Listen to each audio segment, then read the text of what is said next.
जहाँ तक फूलों की बात है, प्रकृति का बहुत ही सुंदर रूप फूल हमें हंसना सिखाते हैं। सारी दुनिया में अगर मुस्कुराहट एक ऐसी भाषा है, तो फूलों की भाषा भी एक अलग ही भाषा है अपनी, कि फूल हमें देखने में तो अच्छे लगते ही हैं। पूरी दुनिया में अगर फूल ही फूल अगर हम देखें तो दुनिया का नज़ारा ही अलग होगा। इसकी शुरुआत हमें अपने घरों से, अपने संस्थानों से करनी ही होगी, क्योंकि पर्यावरण को बचाने के लिए और भी बहुत सारी चीज़ें आने वाली पीढ़ियों को देने के लिए फूलों को हमें संजोना, फूलों को हमें खिलाना, देखभाल करना, बहुत सारी चीज़ें हैं जो बच्चे पाठशाला में आते हैं वो सीख कर जाते हैं। वो जैसे पौधे को छोटा बीज डालने से लेकर बड़ा होते हुए देखता है, उसमें समय लगता है, फूल खिलता है और फिर वो उसका बीज बनता है, तो एक लंबा प्रोसेस है। उसमें भी बच्चा ये सीखता है कि ये कैसे उसको इंतज़ार करना है, धैर्य रखना है और उसका जुड़ाव उस पौधे से बना रहता है, और वो जो प्रकृति का जो नियम है उसको असर भी उस बच्चे की भावनाओं पर पड़ता है। दूसरा जो मेरा खुद का अनुभव है, जहाँ इस तरह की बातें बच्चों को बताई जाती हैं, सिखाई जाती हैं, तो उनमें अनुशासन और भावनाओं तमक जुड़ाव भी बहुत ज़्यादा रहता है। अब आप और हम सभी जानते हैं कि आप और हम बच्चे थे या बड़े हैं, ये देखते हैं कि फूलों की तरफ हर कोई आकर्षित होता है और ज़्यादातर लोग फूल तोड़ना पसंद करते हैं। उस सुंदरता को अपने पास सहेज रखना चाहते हैं। वो ये नहीं जानते हैं कि ये कुछ देर बाद मुरझा जाएगा। या छोटे बच्चों से आप देखेंगे तो वो पेड़ पौधों को तोड़ना, पत्तों को छूना, फूल तोड़ना एक सामान्य बात है। लेकिन मेरे खुद के अनुभव हैं कि हमने बच्चों को जब ये बताया और समझाया कि फूलों का या पेड़ पौधों की हमने कैसे सुरक्षा करनी है, कैसे कैसे इनको बचाए रखना है, एक छोटा पौधा से बड़ा पौधा होगा, उसमें इंतज़ार करना, फिर उस पर फूल आएगा, तो उस फूल को सहेज कर रखने का एक ही तरीका है कि वो पौधे पर लगा रहे। अगर आप उसको तोड़ लेते हैं तो वो कुछ देर बाद ही मुरझा जाएगा, और उस पर लगा रहता है तो कुछ दिनों तक जितनी उसकी जीवन चक्र है उसके हिसाब से आपको खुशबू देगा।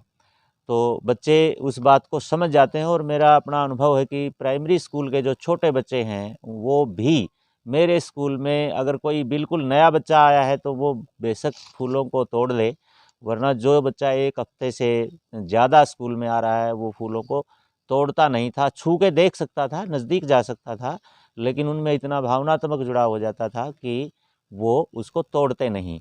और न ही चलते हुए वो कभी पत्तियों को छूते हैं या हाथ मारते हुए चलना बच्चों की आदतें हो जाती हैं, क्योंकि उनको ये बिल्कुल जो है प्रैक्टिकल नॉलेज हो जाती है कि हमें इनको संभाल के रखना है। नमस्कार, मैं अरुण कहरबा।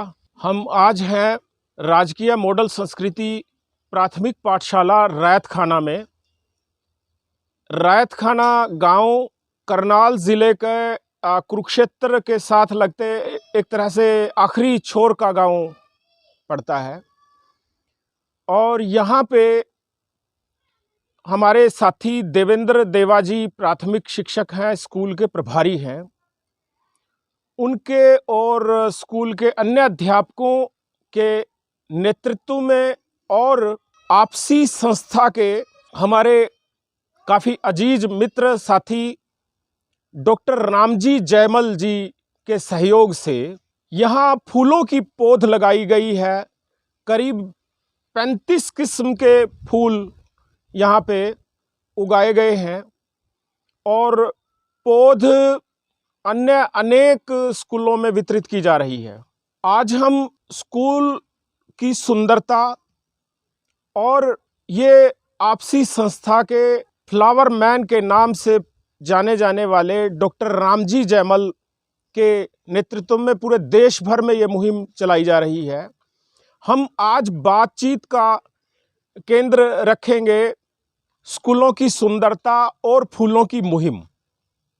और हम सभी जो शिक्षा जगत से जुड़े हुए साथी हैं, इस बात से वाकिफ़ हैं कि स्कूलों की सुंदरता काफ़ी अहमियत रखती है। समाज को संदेश देने के लिए भी कि शिक्षा के संस्थान आनंद घर के रूप में प्रतिष्ठित हों, इसके लिए भी, और जो बच्चे यहाँ शिक्षा ग्रहण करते हैं उन बच्चों की शिक्षा कैसे बढ़िया ढंग से हो, उन्हें एक परिवेश चाहिए।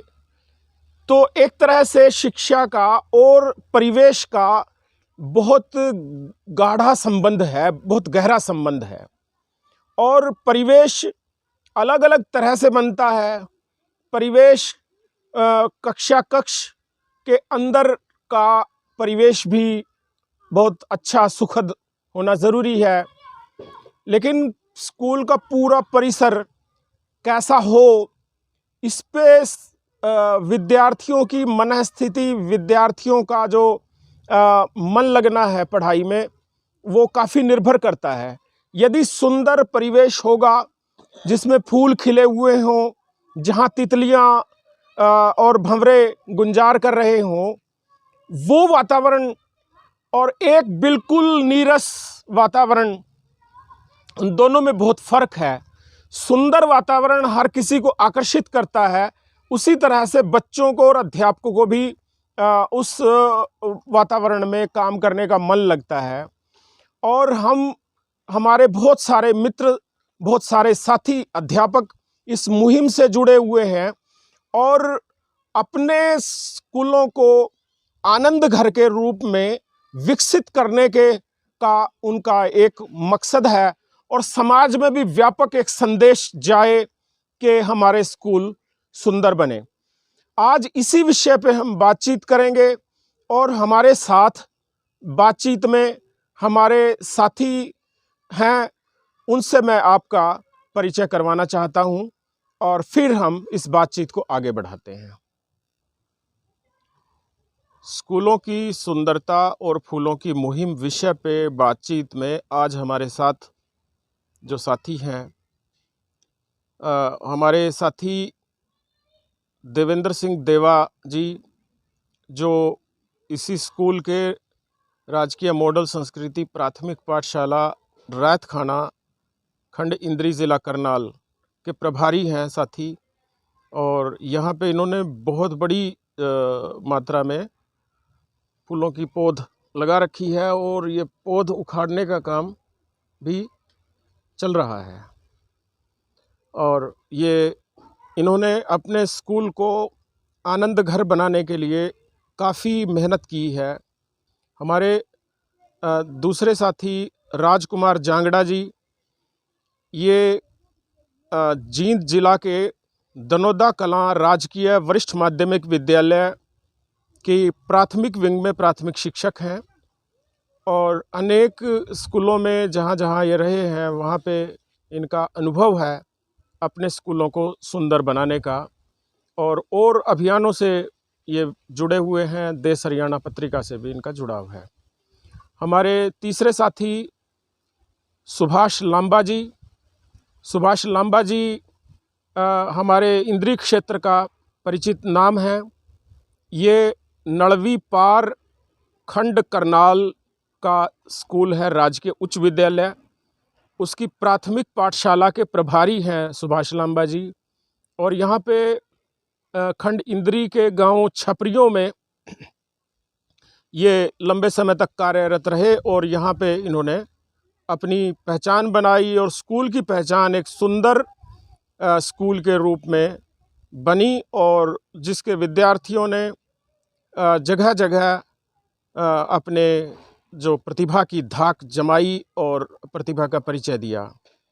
तो बातचीत हम शुरू करते हैं।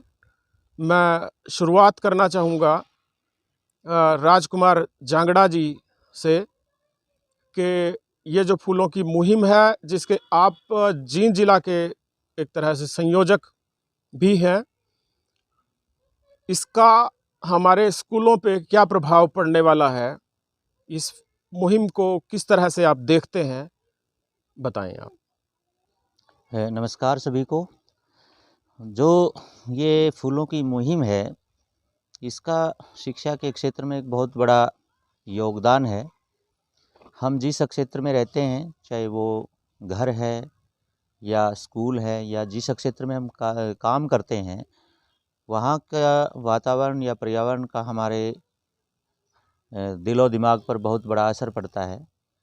और शिक्षा जहाँ दी जाती है, चाहे वो विद्यालय है या पहले की गुरुकुल की पद्धतियाँ रही हों, जहाँ वातावरण अच्छा रहा है, साफ़ सुथरा रहा है, हरा भरा रहा है, वहाँ चाहे अध्यापक है चाहे छात्र है, वो मन लगाकर काम करने में और उस स्थान से जुड़ाव उसका ज़्यादा होता है उस क्षेत्र से जहाँ हरा भरा नहीं है या फूल पौधे नहीं हैं।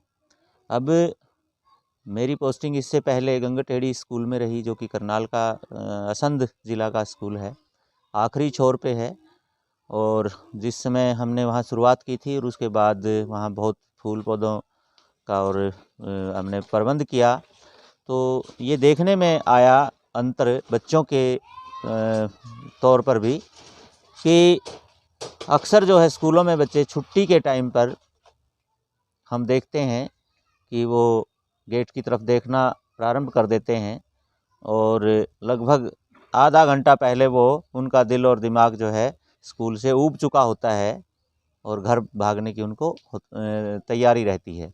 लेकिन एक हरा भरा वातावरण होने की वजह से, बच्चों का मन लगने की वजह से, ऐसे स्कूलों से बच्चों को छुट्टी के बाद 2-2 3-3 घंटे बाद भी बड़ी मुश्किल से घर भेजा जाता है कि आप जाइए, आपके मम्मी पापा इंतज़ार कर रहे होंगे। ये सबसे बड़ा बदलाव ये आता है कि बच्चा घर से भी ज़्यादा जो है स्कूल से जुड़ाव रखता है। अध्यापकों का भी यही हाल है कि जहाँ वातावरण अच्छा है, हरा भरा है, खुला है और इस तरह की मुहिम है, तो वो भी समय से पहले आने की कोशिश करते हैं और समय के बाद स्कूल समय के बहुत देर बाद तक स्कूल में रुकने की कोशिश करते हैं। तो इसका जो ये मुहिम है फ्लावरमैन डॉक्टर रामजी जयमल की, इसका भी बहुत बड़ा प्रभाव देखने को मिला है, क्योंकि ग्रामीण क्षेत्र के और ऐसे क्षेत्र के स्कूल जो बहुत दूर दूर थे, उनमें बजट की कमी के कारण या पौध के लाने की और लगाने की जो प्रक्रिया थी, उससे जो अध्यापक जो है वो नहीं कर पाते थे। लेकिन अब आसपास के स्कूलों में ही मुफ्त में अगर वो पौध मिल जाती है, तो लगाने का और उसकी देख रेख का जो है वो अध्यापक जो इच्छुक होते हैं और वो भी कर लेते हैं और देखा देखी दूसरे भी उसकी कोशिश कर लेते हैं, क्योंकि वो उनके आसपास में मिल रही होती है। और इससे जो स्कूल का कैंपस है वो सुंदर रहता है, बच्चों का जुड़ाव रहता है और टीचर भी उसमें लगे रहते हैं। अब मैं सुभाष लांबा जी से प्रश्न करना चाहता हूँ कि ये जो मुहिम है, फूलों की मुहिम, हम यदि करनाल ज़िला की बात करें तो यहाँ बहुत सारे केंद्र हैं फूलों की मुहिम के। चाहे वो जिस स्कूल में हम सब इस समय बैठे हुए बातचीत कर रहे हैं, रायत खाना का स्कूल हो, चाहे राजकीय मॉडल संस्कृति प्राथमिक पाठशाला नन्हेड़ा हो, चाहे राजकीय मॉडल संस्कृति वरिष्ठ माध्यमिक विद्यालय बयाना हो, चाहे राजकीय वरिष्ठ माध्यमिक विद्यालय गढ़ी बीरबल हो, चाहे मुसेपुर हो, तो ये एक तरह से ये मुहिम करनाल ज़िला की यदि हम बात करते हैं, और जगहों पे भी हमारे बहुत सारे अध्यापक साथी इस मुहिम का एक अहम हिस्सा हैं और अपने अपने स्कूलों को सुंदर बनाने के अलावा वो समाज में फूलों को पहुंचाने के लिए बड़े स्तर पे एक तरह से काम कर रहे हैं।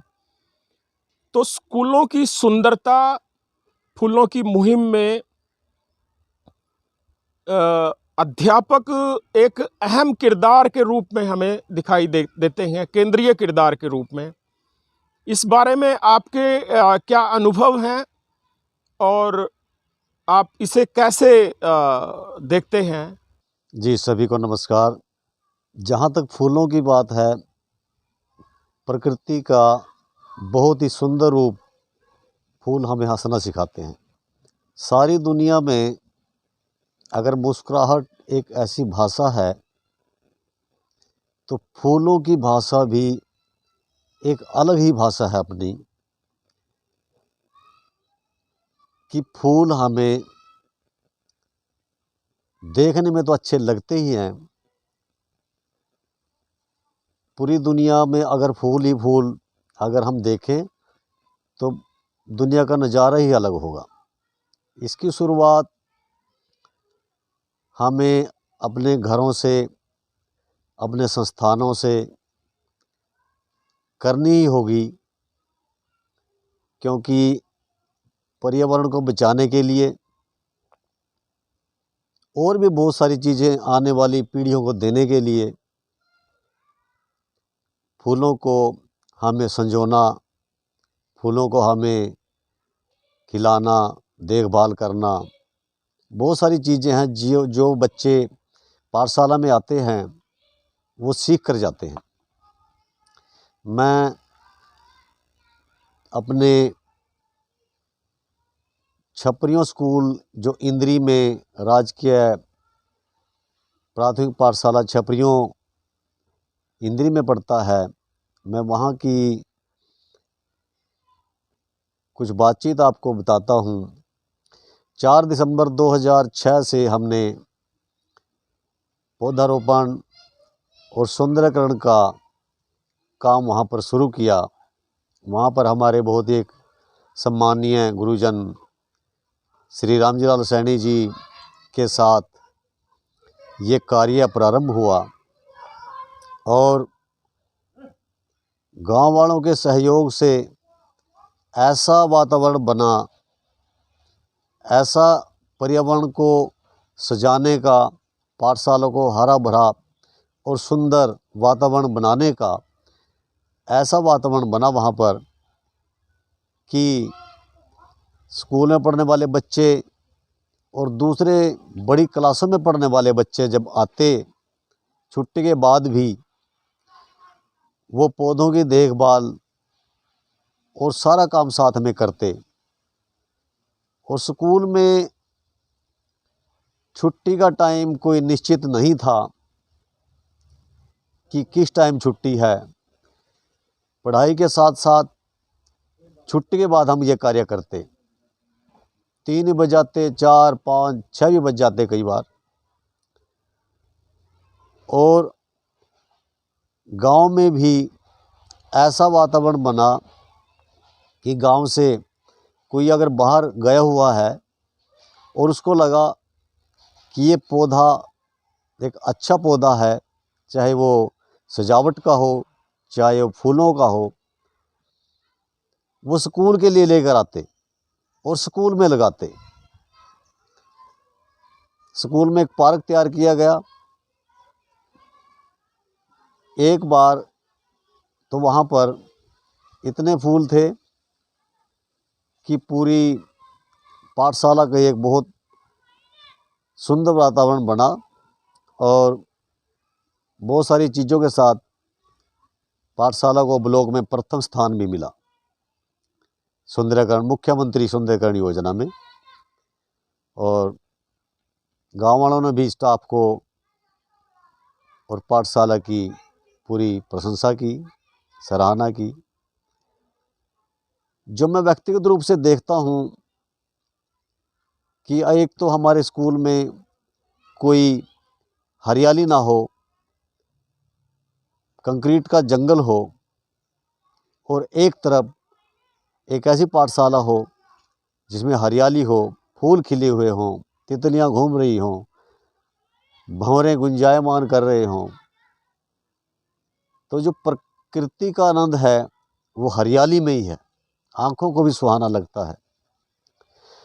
और बच्चे पढ़ाई के साथ साथ स्कूल में पौधों को कैसे लगाया जाता है, उनकी देखभाल कैसे की जाती है, कैसे बीज से पौधा बनता है, कैसे उस पर कली आती है, फिर वो खिलती है, फिर दोबारा बीज बनता है, ये जो एक प्राकृतिक प्रक्रिया है, नेचुरल प्रोसेस है, इसको देखता है।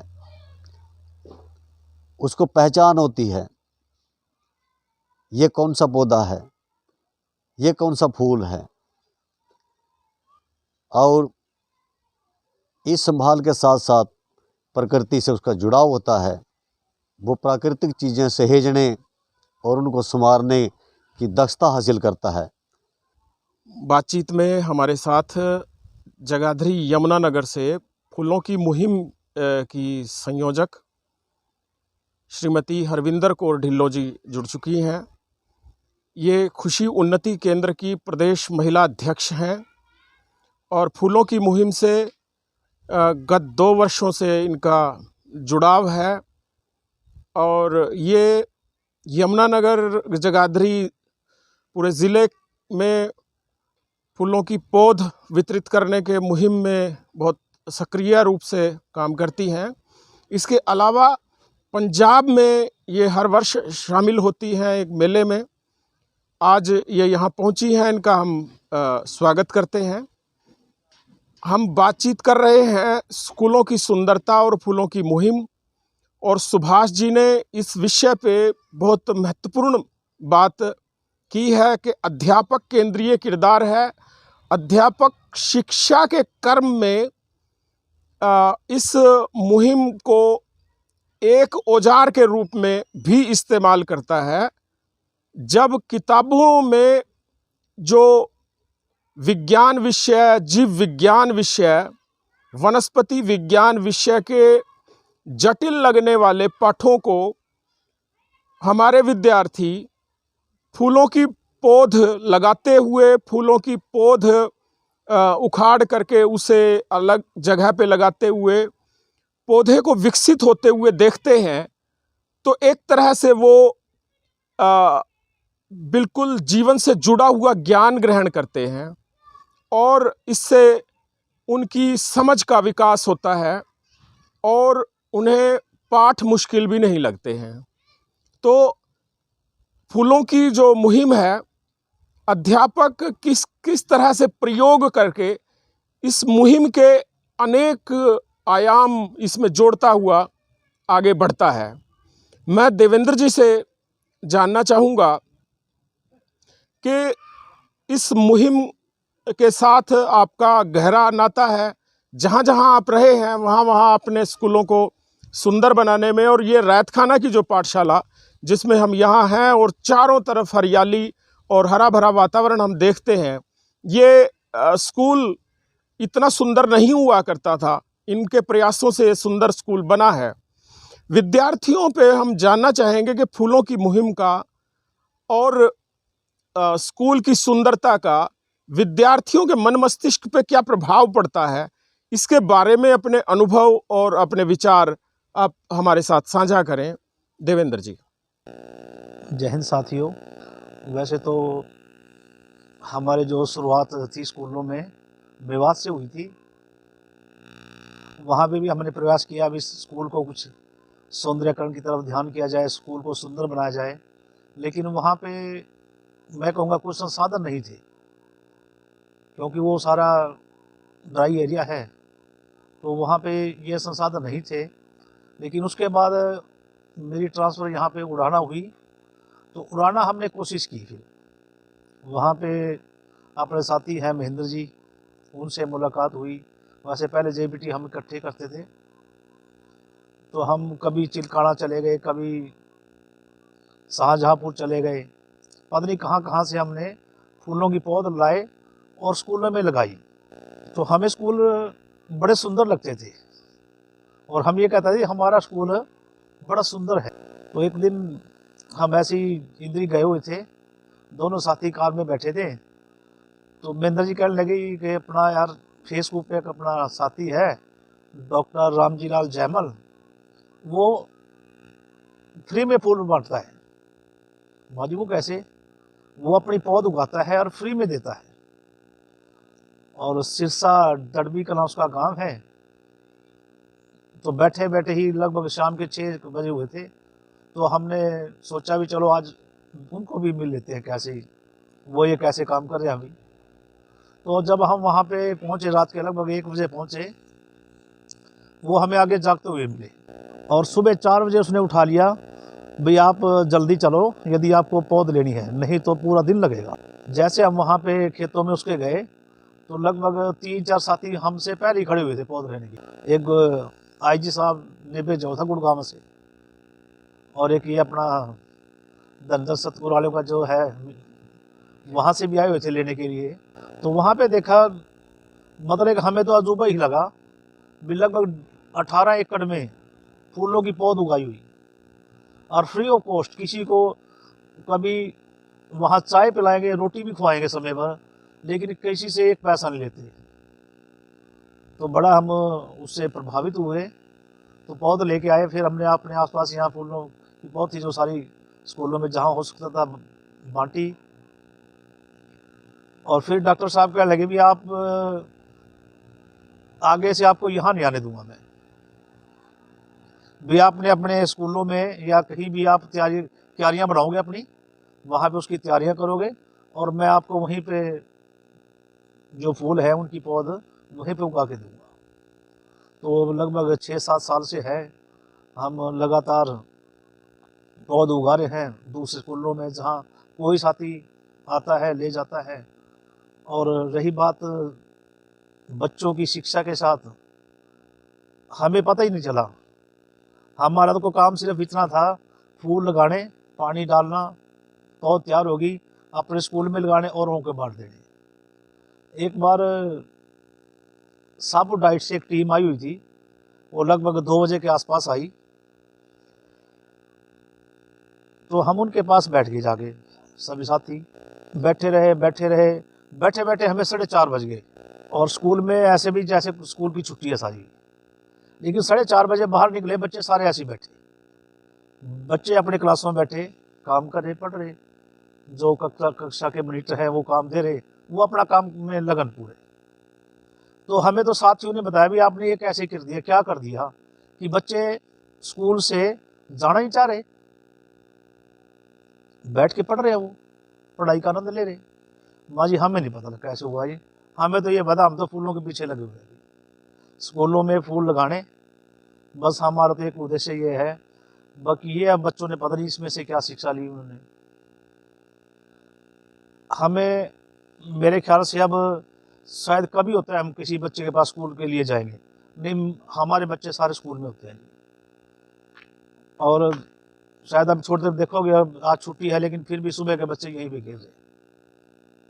हमें कभी भी इन चीज़ों की जरूरत नहीं पड़ी कहने के लिए कि भाई आप स्कूल में आओ, क्योंकि बच्चों को एक वातावरण मिला यहाँ, बच्चों को सीखने के लिए मिला यहाँ पे। मेरे ख्याल में कम से कम नहीं ज़्यादा तो 30-40 तो फ्रूटों के पौधे लगे हुए यहाँ पे, बेरी है लगी हुई जिस पे कोई कांटा नहीं, बच्चे उसके ऊपर ऐसे घूमते हैं जैसे कोई सांप कर रहे हो। पहले हमें भी नहीं पता था, बच्चों ने बताया जी कोई इस पे तो कांटा ही नहीं है कोई भी, अब ये भी बेरी है, नहीं हमें तो ये पता था बेरी पे कांटे होते हैं भाई। आप फलों के देखोगे, फूलों के यहाँ अनेक प्रकार के आपको पौधे लगाए मिलेंगे। और बाकी साथी हैं अपने सुरेश कुमार जी हैं, वो भी पूरा सहयोग करते हैं स्कूल में। आज छुट्टी है, चलो वो नहीं आ पाए, तो हमें तो बस इतना पता है जी हाँ स्कूलों में लगे हुए हैं, बच्चे अपने आप ही हमारे आगे निकल रहे हैं जी। सही कहा देवेंद्र जी आपने कि अध्यापकों की कर्मठता विद्यार्थियों पे बहुत बड़ा असर डालती है। जब अध्यापक अपने विद्यालय में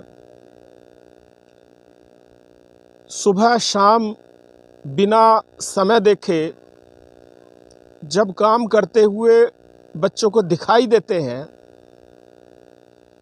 तो बच्चों को यही लगता है कि उन्हें ये बात पढ़ानी नहीं पड़ती कि आप टाइम पे स्कूल में आएं। और फिर ये बात भी कोई मायने नहीं रखती कि अब छुट्टी का टाइम हो गया है तो अब ये जाने का वक्त है, क्योंकि अध्यापक भी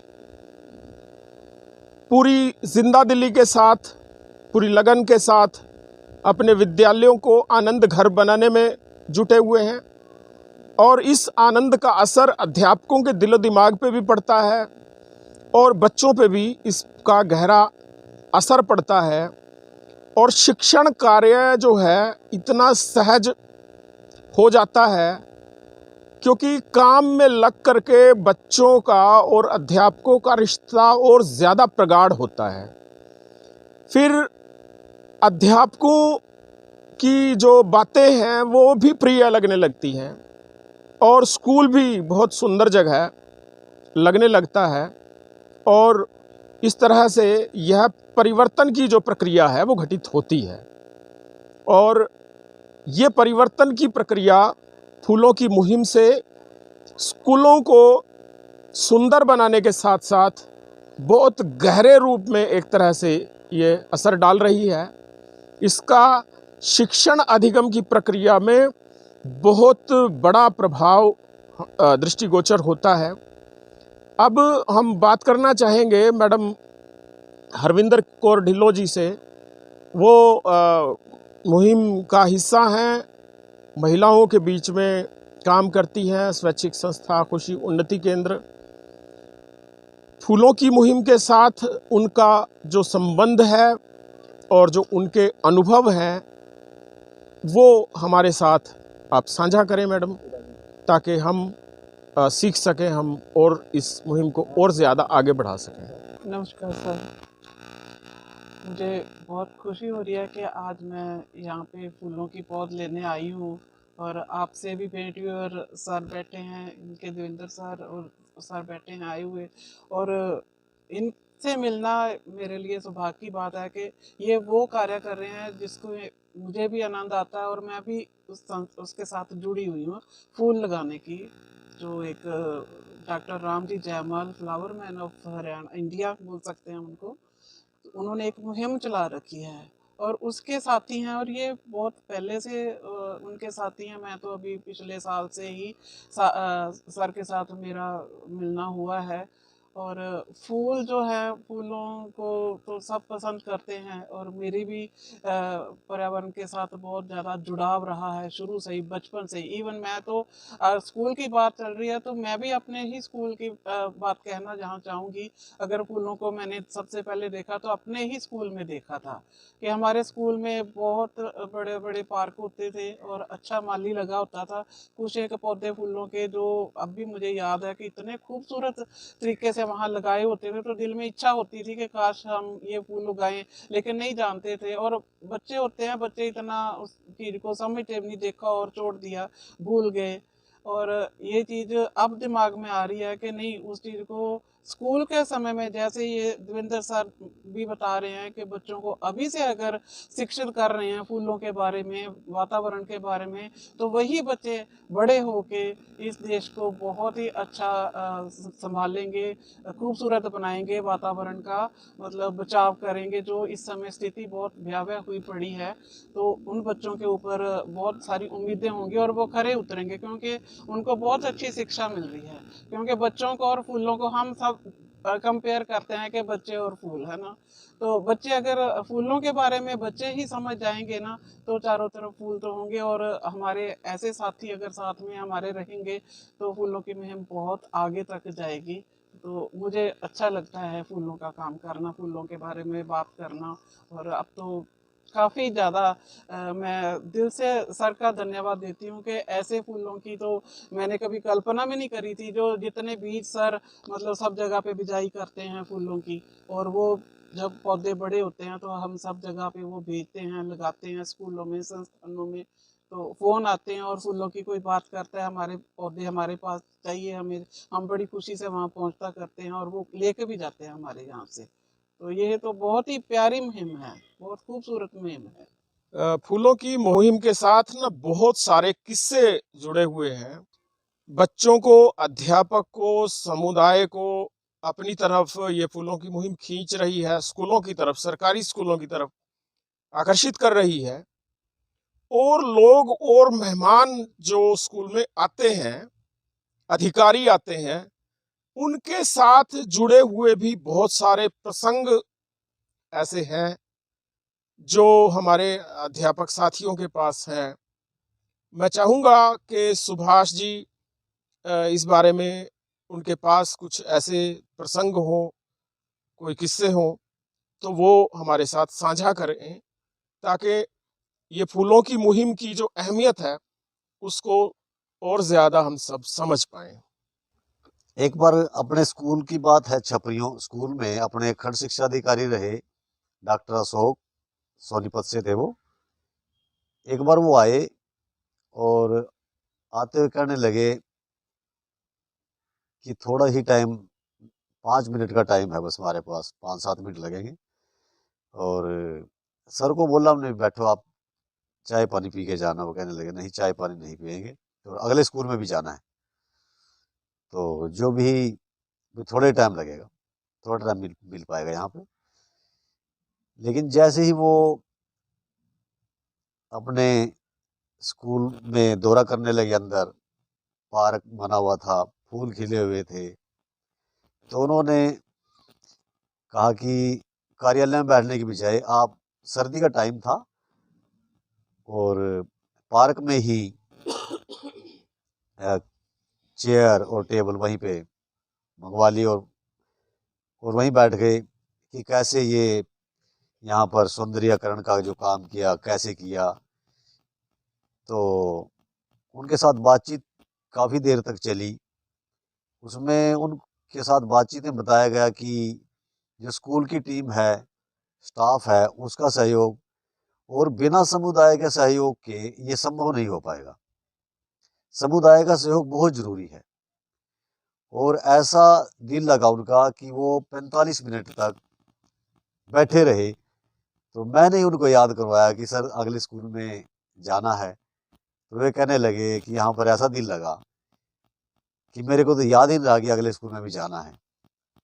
तो जो फूलों का और जो सौंदर्यकरण का है और जो बाहरी वातावरण है, ये पढ़ाई में हम बहुत अच्छा काम करवा रहे हैं, खेलों में हम अच्छा काम करवा रहे हैं, वो अपनी जगह मायने रखता है। लेकिन जो हरा भरा वातावरण है, फूल खिले हुए हैं, वो मन को ठंडक प्रदान करते हैं, शीतलता प्रदान करते हैं। मैंने एक बार पढ़ा कि कोई रशियन महिला थी, वो जहां भी जाती कुछ बीज अपने बैग से निकालकर, पर्स से निकालकर, रास्ते के आसपास, पार्क में, कहीं भी वो डाल देती। उससे किसी ने पूछा ये क्या कर रहे हो आप? वो अलग अलग देशों में जाती तो ये कहती कि ये फूलों के बीज हैं और ये समय आने पर उग जाएंगे। तो उससे पूछा कि ये समय आने पर उगेंगे तब आपको क्या दिखाई देंगे ये? तो उसने कहा मेरा काम फूलों के बीज बोना है, दुनिया में सुंदरता बिखेरना है। मैं रहूं या ना रहूं, कोई तो देखेगा, कोई इनको भी आगे और संभालने के लिए और आ जाएगा। तो ये तो एक प्रोसेस है, चलता रहता है ये आगे से आगे। हमारे शिक्षालय, हमारे विद्यालय विद्यार्थियों का सर्वांगीण विकास करने के केंद्र के रूप में माने जाते हैं। सर्वांगीण से क्या मायने हैं? आमतौर पे अभिभावकों की अपेक्षाएं ये रहती हैं कि हमारे जो विद्यालय हैं, वो उनका शैक्षणिक, उनका बौद्धिक विकास करें, उनका जानकारी का स्तर के, उनका अक्षर ज्ञान, उनका मैथमेटिक्स, उनका वो अच्छा हो, परीक्षा में अधिकाधिक अंक प्राप्त करें। लेकिन एक अहम जो शिक्षा का उद्देश्य है, वो है भावनात्मक विकास करना, भावनाओं को संतुलित करना, कि वो हर अवसर पे सहज रह पाए, सहजता से लें, चीजों को ठीक से समझें, दुख आने पे इतने परेशान ना हो जाएं कि उनसे दुख सहन ना हो, और सुख आने पे इतने ज्यादा उत्तेजित ना हो जाएं कि वो आपे से बाहर हो जाएं। तो भावनात्मक विकास बहुत अहमियत रखता है और फूलों की मुहिम का, हमारे सुंदर स्कूलों का विद्यार्थियों के भावनात्मक विकास में क्या योगदान है, ये एक, मुझे लगता है कि ये एक अहम विषय है जिस पे मैं चाहूंगा कि अपने अनुभव भी, अपने विचार भी हमारे साथ साझा करें राजकुमार जांगड़ा जी।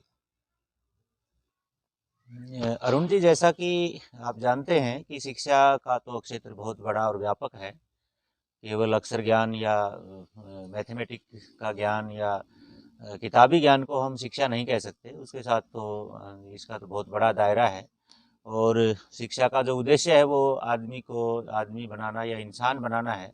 उसके अंदर तो बहुत से पहलू जो हैं उनका विकास होना बच्चे में बहुत ज़रूरी है।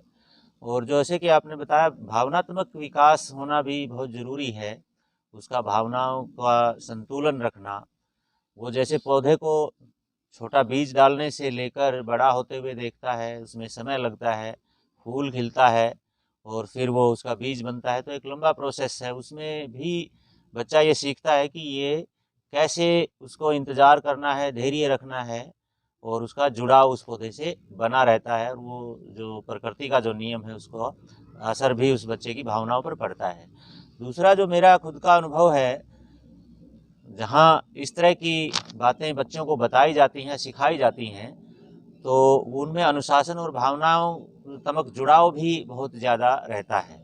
अब आप और हम सभी जानते हैं कि आप और हम बच्चे थे या बड़े हैं, ये देखते हैं कि फूलों की तरफ हर कोई आकर्षित होता है और ज़्यादातर लोग फूल तोड़ना पसंद करते हैं। उस सुंदरता को अपने पास सहेज रखना चाहते हैं। वो ये नहीं जानते हैं कि ये कुछ देर बाद मुरझा जाएगा। या छोटे बच्चों से आप देखेंगे तो वो पेड़ पौधों को तोड़ना, पत्तों को छूना, फूल तोड़ना एक सामान्य बात है। लेकिन मेरे खुद के अनुभव हैं कि हमने बच्चों को जब ये बताया और समझाया कि फूलों का या पेड़ पौधों की हमने कैसे सुरक्षा करनी है, कैसे कैसे इनको बचाए रखना है। एक छोटा पौधा से बड़ा पौधा होगा, उसमें इंतज़ार करना, फिर उसपे फूल आएगा, तो उस फूल को सहेज कर रखने का एक ही तरीका है कि वो पौधे पर लगा रहे। अगर आप उसको तोड़ लेते हैं तो वो कुछ देर बाद ही मुरझा जाएगा और उस पे लगा रहता है तो कुछ दिनों तक जितनी उसकी जीवन चक्र है उसके हिसाब से आपको खुशबू देगा। तो बच्चे उस बात को समझ जाते हैं और मेरा अपना अनुभव है कि प्राइमरी स्कूल के जो छोटे बच्चे हैं वो भी मेरे स्कूल में, अगर कोई बिल्कुल नया बच्चा आया है तो वो बेशक फूलों को तोड़ ले, वरना जो बच्चा 1 हफ्ते से ज़्यादा स्कूल में आ रहा है वो फूलों को तोड़ता नहीं था। छू के देख सकता था, नज़दीक जा सकता था, लेकिन उनमें इतना भावनात्मक जुड़ाव हो जाता था कि वो उसको तोड़ते नहीं। और न ही चलते हुए वो कभी पत्तियों को छूते हैं या हाथ मारते हुए चलना बच्चों की आदतें हो जाती हैं, क्योंकि उनको ये बिल्कुल जो है प्रैक्टिकल नॉलेज हो जाती है कि हमें इनको संभाल के रखना है। दूसरा हमने ये किया कि बच्चों को, उन पौधों को, कुछ पौधों को गोद दे दिया कि ये आप इनकी केयर करेंगे, तो उसके हिसाब से भी उनका भावनात्मक जुड़ाव अपने पौधों से रहा और उन्होंने उनकी बहुत केयर की। और हमारा जो स्कूल है वो फूल जो खिला है जिस पौधे पे, उसी पौधे पर बीज बनकर ही गिरता था या उस पे रहता था। वो ऐसा कभी नुकसान बच्चों ने नहीं किया और उन्होंने अनुशासन भी सीखा और पौधों से भावनात्मक जुड़ाव भी रहा। और आप देख सकते हैं कि छोटा बच्चा अगर फूलों से ही इतना प्यार करता है तो आगे वो इंसानों से या दुनिया के प्रत्येक व्यक्ति से प्यार करना सीखता है। और ऐसी कोई, मुझे लगता है कि घटना उसके जीवन में वो नहीं अंजाम देगा जिससे किसी की भावनाओं को ठेस पहुँचे या जिससे प्यार प्रेम कम हो। तो ये फूलों की मुहिम जो है, इसका ये उद्देश्य भी है कि सुंदरता और प्रेम को फैलाना ही जो है और इस जहाँ को सुंदर बनाना, प्रेम से और सुंदरता से भर देना है। धन्यवाद। तो फूलों की मुहिम, स्कूलों की सुंदरता, बच्चों का विकास, इस विषय पे हम बातचीत कर रहे थे। जो परिवेश है, हमने पहले भी बात की थी कि परिवेश का बच्चों पे बहुत गहरा असर होता है। जिस गांव में हम जैसा परिवेश निर्मित करते हैं, कुछ गांव ऐसे गांव हैं जहां जो खेलों के लिए विशेष स्थान रखते हैं, जहां खिलाड़ी उपजते हैं। शाहाबाद की बात करें तो लड़कियां खेलों के मामले में अपना नाम रखती हैं। ऐसे ही बहुत सारे गांव हैं जहां उन्होंने परिवेश जैसा विकसित किया वैसा ही वो अपने एक तरह से फसल कटाई करते हैं। हमारे आसपास के गांव कैसे हैं, वहां कहीं ऐसा तो नहीं कि बुराइयों का वातावरण हो, नशे का वातावरण हो, अपराध का वातावरण हो। ऐसे वातावरण को दूर करने में हमारे स्कूल, सुंदर स्कूल अहम स्थान रखते हैं। यदि कोई कटु भावना लेकर के एक सुंदर परिवेश में आ जाए, फूलों से सुसज्जित परिवेश में आ जाए, तो उसकी कटु भावनाओं का उपचार वहां पे हो जाता है। हमारे बच्चे विपरीत परिस्थितियों से निकल करके स्कूलों में आते हैं और तरह तरह की भावनाएं, तरह तरह की उनके अंदर चीजें होती हैं। जब वो एक अच्छे परिवेश के अंदर, फूलों से सुसज्जित परिवेश के अंदर प्रवेश करते हैं स्कूलों के, और अध्यापकों का प्यार दुलार, उनकी शाबाशियां उन्हें मिलती हैं, तो वो फूलों की तरह से ही खुशबुएं बिखेरते हैं हमारे वातावरण में, और हमारा समाज एक बेहतर समाज बनता है। मुझे लगता है कि ये बातचीत, आज की जो बातचीत रही है, ये बहुत अहमियत रखती है। इसके विविध आयाम हमारे साथियों ने, जिन्होंने इस विषय पे बातचीत की है, साथी सुभाष लांबा जी, साथी देवेंद्र सिंह देवा जी, साथी राजकुमार जांगड़ा जी, हरविंदर कौर ढिल्लों जी, इन्होंने बातचीत रखी है। ये बातचीत दूर दूर तक जाए, ये बातचीत हमारे दिलों तक, हमारे मस्तिष्क तक पहुंचे। इसके लिए ज़रूरी है कि ये वीडियो ज़्यादा लोगों तक पहुंचे। इसमें आप सबका के सहयोग की ज़रूरत है। मैं इस बातचीत को फिलहाल के लिए साथियों का आभार व्यक्त करते हुए विराम देता हूं, लेकिन ये उम्मीद करता हूं कि ये विचार विमर्श की जो प्रक्रिया है, जो ये वीडियो खोलती है या जिस और खोला जाना चाहिए, इस पे आप इस विषय पे आप किस तरह से सोचते हैं, वो आप जरूर अपने प्रतिक्रियाओं के माध्यम से, कमेंट के माध्यम से जरूर व्यक्त करें। और इस तरह की वीडियो क्या काम कर सकती हैं या और बनाई जानी चाहिए, इस पे भी अपनी राय जरूर दें। आप सबका बहुत बहुत आभार।